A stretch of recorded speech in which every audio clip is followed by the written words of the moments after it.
There was a man named Daniel who lived in a small town where nobody expected greatness from anyone. It was the kind of place where dreams were buried early, where people learned quickly to lower their expectations and accept life as it came.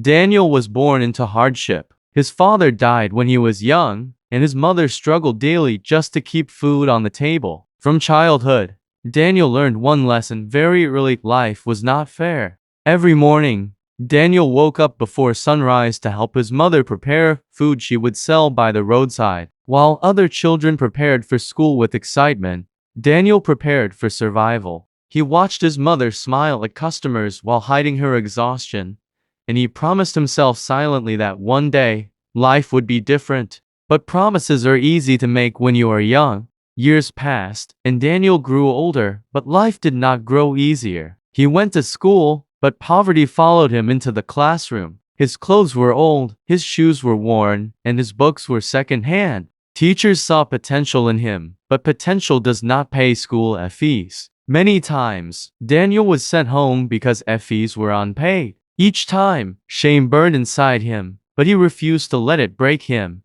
At night, while others slept, Daniel studied under a dim lamp, telling himself that knowledge was his way out. He believed that if he stayed faithful to diligence, something would eventually change. Then came the first major blow. Daniel finished secondary school with excellent results, but there was no money for university. Scholarships were promised, but never came. Friends moved on with their lives, posting pictures of campus life, new clothes, and new beginnings. Daniel stayed behind. For the first time, doubt whispered loudly, "Maybe this is all your life will ever be."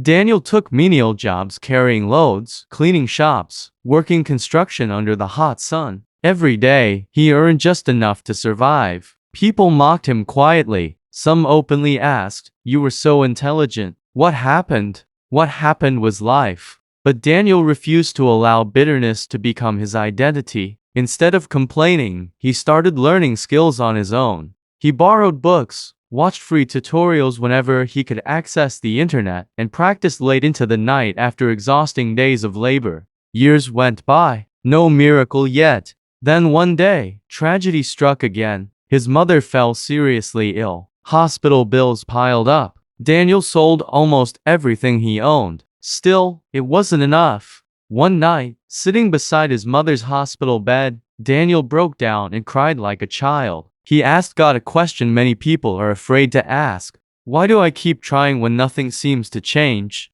There was no audible answer, just silence. But something happened that night, not outside him, but inside him. Daniel realized that giving up would not heal his mother, would not change his past, and would not improve his future. He decided that even if life refused to reward him immediately, he would still refuse to quit. His mother eventually recovered, but the experience changed Daniel forever. He became more focused, more disciplined, and more intentional. He decided to take risks. With borrowed money, Daniel started a small business using the skills he had learned quietly over the years. At first, it failed. Then he tried again, failed again. Each failure embarrassed him, drained him, and tempted him to stop. But he didn't. Slowly, something began to shift. One client became 2, 2 became 10, 10 became a reputation. People started to trust his work. Opportunities came not suddenly, but steadily. Years later, Daniel stood in a place he once thought impossible. He owned a thriving business. He employed people who once mocked him. He sponsored children who reminded him of his younger self. And one day, while sitting quietly in his office, he realized something profound. The struggle did not destroy him, it trained him. Daniel understood that success did not come because life was kind. It came because he refused to let hardship define his ending. He learned that waiting seasons are not wasted seasons. They are preparation seasons. And this is the truth many people never hear. Some delays are not denials. Some struggles are not punishments. Some closed doors are protection. If you are listening to this story right now, and you feel tired, overlooked, delayed, or forgotten, understand this: your story is not over yet. Just because you haven't arrived doesn't mean you're lost. Just because it's hard doesn't mean it's wrong. Just because no one sees you doesn't mean your effort is invisible. Daniel's life teaches us one powerful lesson: persistence outlives hardship. You may not see the reward today. You may not feel strong right now. But if you keep going one step, one day, one decision at a time, your story will change. And when it does, you will realize that the very things that tried to break you were the things that built you. But Daniel's story did not end with success, because success has a way of revealing new battles. As his business grew, so did the pressure. Expectations increased. People who once ignored him now needed him. Some admired him genuinely. Others watched quietly, waiting for him to fail. The same town that once buried dreams now whispered rumors. Maybe he's lucky, maybe it won't last. People like him always fall eventually. At first, Daniel tried to ignore the noise. But leadership is heavy, and success can be lonely. There were nights he sat alone long after everyone had gone home, staring at figures on a screen, wondering if he was strong enough to carry what he had prayed for. Because nobody tells you this truth. What you ask God for can stretch you more than what you ran from. Then came another test. An economic downturn hit the town. Businesses closed. Clients disappeared. Cash flow slowed. For the first time in years, Daniel felt fear again, the old familiar fear of losing everything. Employees depended on him now. Families depended on him now. Quitting was no longer just about him. That night, Daniel went home and sat in silence. No dramatic prayers, no tears, just a quiet reflection. He remembered the boy who studied under a dim lamp, the young man who worked under the sun who cried beside a hospital bed. And he asked himself one question: if I survived all of that, why would this break me? Instead of panicking, Daniel adjusted. He cut unnecessary expenses. He learned new strategies. He listened more. He became wiser, not louder. He realized that growth is not just about expansion, sometimes it's about endurance. Slowly, the storm passed. Not everything returned to how it was, but something better emerged. Daniel didn't just rebuild his business, he rebuilt his mindset. He began mentoring young people, not with empty promises, but with honest truth. He told them, your beginning will not look impressive. Your progress may be slow, and your strength will be tested more than your talent. But he also told them something else. If you stay consistent when no one is clapping, you will be unstoppable when they finally notice. Years later, Daniel stood before a crowd, invited to speak at a small community event in the same town that once expected nothing from him. As he looked around, he saw familiar faces: teachers, neighbors, old classmates. People who once saw him as ordinary. He didn't brag. He didn't exaggerate. He simply said this: I am not special. I am persistent. I didn't win because life was fair. I won because I refused to quit. And in that moment, Daniel understood the final lesson of his journey. Purpose is not about arriving. It's about becoming. If you are still in your struggle, still waiting, still trying, hear this clearly. You are not behind. You are not weak. You are not wasting your life. You are being shaped. And one day, like Daniel, you will look back and realize that the delay had a reason, the pain had a purpose, and the journey had meaning. Until then, keep showing up, keep learning, keep believing. Because persistence doesn't just change outcomes, it transforms people. And the person you are becoming is worth every step.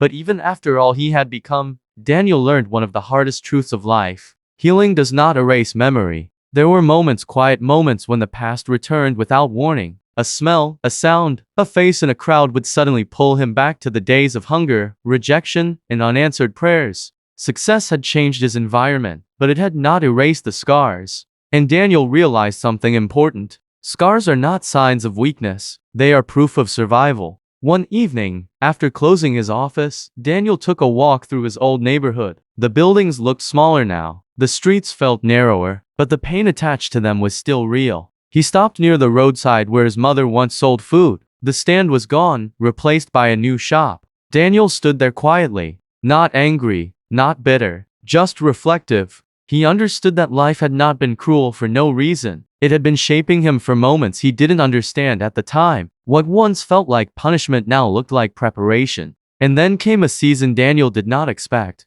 A season of waiting again. The business was stable. The bills were paid. The respect was there. But inside, Daniel felt restless. Not dissatisfied, but unsettled. He felt there was more he was meant to do, but he couldn't see it clearly yet. This is the part of the journey many people misunderstand. Sometimes, you're not stuck. You're being repositioned. During the season, Daniel slowed down. He read more, listened more, spoke less. He turned down opportunities that looked good on the outside, but felt wrong on the inside. For the first time, he wasn't driven by fear of lack, but by clarity of purpose. Then, one unexpected conversation changed everything. A young man approached Daniel after one of his talks and said quietly, "Your story kept me alive." Those words hit Daniel harder than any award or profit ever had. The young man explained how he had been on the edge of giving up on life, on dreams, on everything. But hearing Daniel speak about endurance gave him hope to try one more day. That night, Daniel couldn't sleep. He realized his greatest impact wasn't in what he built, but in what he awakened in others. From that moment, Daniel's focus shifted. He began organizing small sessions, then larger gatherings. Not motivational hype, but honest conversations about struggle, failure, doubt, and resilience. He told people the parts of the story that weren't glamorous, the nights of fear, the days of silence, the prayers that felt unanswered. People listened, not because he sounded perfect, but because he sounded real. Soon, messages started coming from places he had never visited, people he had never met, all connected by one thing: the need for hope that didn't lie. But with influence comes responsibility. Daniel became careful with his words. He understood that people were not just listening, they were believing. So he chose truth over popularity, depth over applause. And then life tested him again. A close friend betrayed his trust. Someone he helped rise turned against him publicly. Accusations spread. His name was questioned. For a moment, everything he had built felt fragile. Old emotions returned. Anger, confusion, pain. Daniel wanted to defend himself, to explain, to fight back. But wisdom whispered something different. Protect your character, not your ego. So he stayed quiet. And silence, though painful, proved powerful. Time exposed the truth. The noise faded. His integrity remained. From that season, Daniel learned another lesson. Not every battle requires a response. Some require endurance. Years continued to pass. Daniel's hair showed traces of gray now. His pace slowed, but his vision sharpened. He no longer chased success, he stewarded it. He invested in people, in systems, in futures he might never see. One afternoon, sitting alone, Daniel wrote in his journal, "I once prayed for change. God gave me strength. I once prayed for answers. God gave me growth." And finally, Daniel understood. The journey was never about escaping struggle. It was about becoming someone strong enough to carry purpose. If you're listening to this and you feel like life keeps stretching you, testing you, reshaping you, this is not a sign to quit. It is a sign that you are growing. You are not being delayed. You are being developed. And one day, when your story speaks louder than your pain, you will realize you didn't just survive the journey, you were prepared by it. So stay, stand, endure, because the world needs what you are becoming, and your story is still unfolding. If this story touched your heart, don't forget to like, share, and subscribe. God bless you.